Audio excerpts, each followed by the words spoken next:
इतिहास गवाह है कि जब जब इंसानों पर जुल्म और अत्याचार बढ़ा है, तब तब बागी पैदा होते रहे हैं।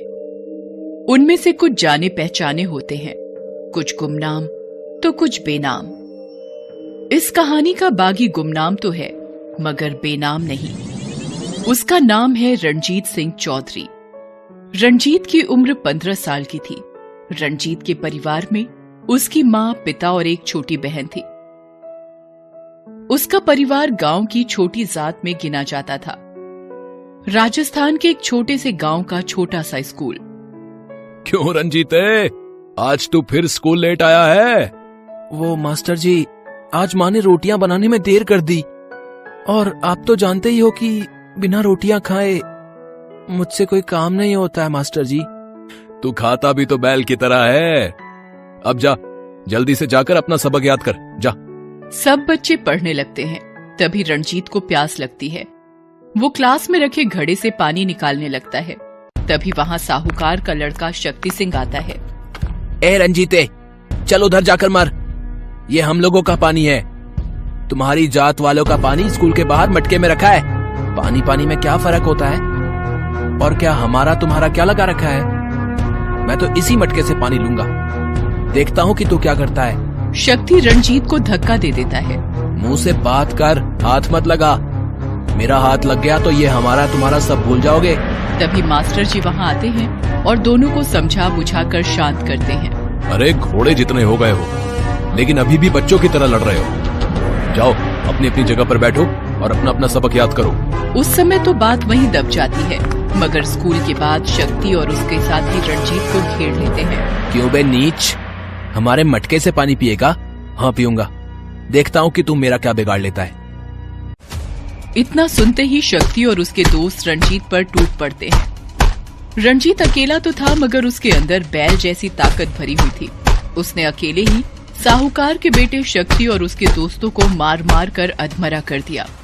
साहूकार की हवेली का सीन है। वहाँ रणजीत का बाप माखन किसान बैठा हुआ है। अच्छी तरह से पढ़ लिया ना माखन? आज फिर तुम अपनी जमीन गिरवी रख रुपया उठाने आए हो। मैं तो लिखे सबक की तरह देखता ही नहीं हूँ मालिक। जब जब देखा जमीन का एक टुकड़ा चला गया। तो फिर लगा दे अंगूठा और ले ले रुपए।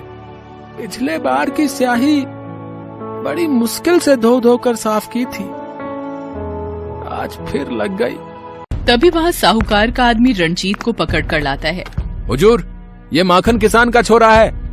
आज स्कूल के बाद इसने आपके बेटे शक्ति सिंह को बुरी तरह से मारा है। देख लिया माखन अपने बेटे की करतूत को, और तू कहता है कि और रुपया चाहिए, ताकि तू इस कुत्ते के पिल्ले को और खिला खिला कर इतना तगड़ा कर दे कि ये मेरे पूरे खानदान को काट खाए। साहूकार अपनी छड़ी मंगवाता है और रणजीत से कहता है, हाथ आगे कर। मगर रणजीत हाथ आगे नहीं करता है। कुत्ते के पिल्ले, मैंने कहा हाथ आगे कर। मगर रणजीत फिर भी हाथ आगे नहीं करता है। साहूकार गुस्से में पागलों की तरह रणजीत पर छड़ी बरसाने लगता है। माखन साहूकार के डर से चुपचाप सर झुकाए वहीं खड़ा रहता है। तभी वहाँ रणजीत की माँ उसे बचाते हुए साहूकार के सामने आ जाती है। नहीं नहीं हुजूर, मेरे बेटे को मत मारिए। इससे तो हम बाद में निपटेंगे। पहले तू बता कि तू जूते पहनकर इस हवेली में कैसे घुस आई? इस पिल्ले के प्यार में तू अपनी जात भूल गई। चल निकाल जूते और अपने सर पर रख। रणजीत की माँ जूते उतार कर अपने सिर पर रखती है। चल अब ले जा अपने मर्द और इस पिल्ले को यहाँ से। जाते जाते रणजीत की नजर दीवार पर लगी माँ दुर्गा की तस्वीर पर पड़ती है। वो वहीं ठहर जाता है। तू खड़ा खड़ा देख क्या रहा है पिल्ले? देख रहा हूँ कि जगत की माँ के पांव पर फूल है और मेरी माँ के सर पर जूते। फिर वो लोग वहाँ से चले जाते हैं। उस दिन रणजीत घर नहीं जाता और खेतों में ही छुपा रहता है। शाम के समय उसकी माँ और बहन उसे ढूंढते हुए वहाँ आते हैं। घर चल बेटा। नहीं माँ, अगर घर गया तो बापू मुझे मार डालेगा। मैं मामा जी के यहाँ चला जाऊंगा और वहीं रहकर पढ़ाई करूंगा। ये तू क्या कह रहा है बेटे? तेरे बिना मैं कैसे रहूंगी? तेरा बेटा तो उसी वक्त मर गया था माँ, जब उस साहूकार ने तेरे सर पर जूते रखवाए थे। ये सुनकर माँ रोने लगती है और फिर रणजीत वहाँ से अपने मामा के घर दूसरे गांव चला जाता है। इस घटना के 10 साल बीत जाते हैं। रणजीत पढ़ लिख कर भारतीय फौज में सिपाही बन जाता है। फौज की छावनी का सीन। सिपाही रणजीत सिंह, आज फिर से तुम परेड के लिए लेट हो, तुम्हें सजा मिलेगी। जाओ वहां रखी 20-20 किलो की रेत की 2 बोरियां उठाओ और इस परेड ग्राउंड के 10 चक्कर लगाओ। रणजीत बोरियों को उठाता है और दौड़ना शुरू कर देता है। वो हवा की तरह दौड़ रहा होता है। उसे देखकर लगता ही नहीं है कि उसके कंधे पर 40 किलो का वजन भी है। तभी उस छावनी के इंचार्ज मेजर कुलदीप वहां आते हैं। कौन है ये सिपाही? ये रणजीत सिंह है सर। आज ये ग्राउंड लेट से पहुंचा है, इसीलिए इसे ये सजा मिली है। पहली बार देख रहा हूं कि कोई सजा का मजा ले रहा है। इसे देखकर तो ये लगता ही नहीं कि इसके कंधे पर भार भी है। बहुत ताकत है इसमें, इस पर नजर रखना। उस रात छावनी के मेस में। अरे यार रंजीत, 20 रोटियां खाने के बाद भी तुम और रोटियां ले आए। खाने के लिए जीते हो या जीने के लिए खाते हो? ये रोटी ही तो जीने का सार है भाई, और यहाँ की पतली रोटियों से मेरा पेट जल्दी भरता नहीं है। उन रोटियों को खत्म करके रणजीत फिर से रोटियां लेने जाता है। तभी वहाँ मेस का इंचार्ज आ जाता है और रणजीत को रोकते हुए कहता है, सिपाही रणजीत सिंह, ये इंडियन आर्मी की मेस है, कोई बारात घर नहीं। यहाँ हर सिपाही पर राशन फिक्स है। अब हमारी खुराक ही इतनी है तो हम क्या करें? स्पोर्ट्स में जाओ, वहाँ खाने पीने पर कोई लिमिट नहीं है।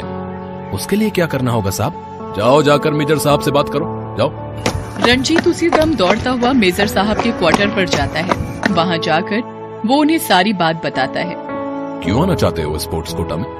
क्योंकि वहाँ खाने पीने पर कोई लिमिट नहीं है। तो तुम्हें स्पोर्ट्स कोटा में जाना है, मगर हम कैसे मान ले कि तुम उसके काबिल भी हो या नहीं? कौन सा खेल खेलते हो तुम? आप जो भी खेल कहें खेल लूंगा। वैसे हम भागते खूब अच्छे से हैं। ठीक है, कल परेड के बाद स्पोर्ट्स ग्राउंड में आ जाना, वहीं देखेंगे कि तुम स्पोर्ट्स में जाने के लायक हो या नहीं। अगली सुबह रणजीत परेड के बाद स्पोर्ट्स ग्राउंड पहुंचता है। वहाँ उसे मेजर कुलदीप अपने घोड़े पर सवार मिलते हैं। तो तुम भागते बहुत अच्छा हो, तो चलो तुम्हारे भागने का इम्तिहान हो जाए आज। अगर तुमने दौड़ में मेरे घोड़े को पछाड़ दिया तो तुम्हारा स्पोर्ट्स कोटा पक्का। वहाँ खड़ा रेफरी बंदूक चलाकर इशारा करता है। उसके बाद तो मेजर साहब का घोड़ा हवा से बातें करते हुए दौड़ने लगा। रणजीत पहले तो खड़ा रहा। जब घोड़ा कुछ दूर निकल गया तो उसने दौड़ना शुरू किया। एकदम गोली की तरह दौड़ते हुए रणजीत बड़ी आसानी से मेजर के घोड़े को पीछे करता हुआ उससे काफी देर पहले फिनिशिंग लाइन पर पहुंच जाता है। जिसने भी रणजीत के इस हैरतंगेज कारनामे को देखा, उसने अपने दांतों तले उंगली दबा ली। उसी दिन रणजीत का स्पोर्ट्स कोटा पक्का हो गया। इसके बाद रणजीत कई राष्ट्रीय और अंतर्राष्ट्रीय प्रतियोगिताओं में देश और सेना के लिए एक के बाद एक कई मेडल जीतता है। अब आगे देखते हैं अब क्या होता है। Thanks for watching.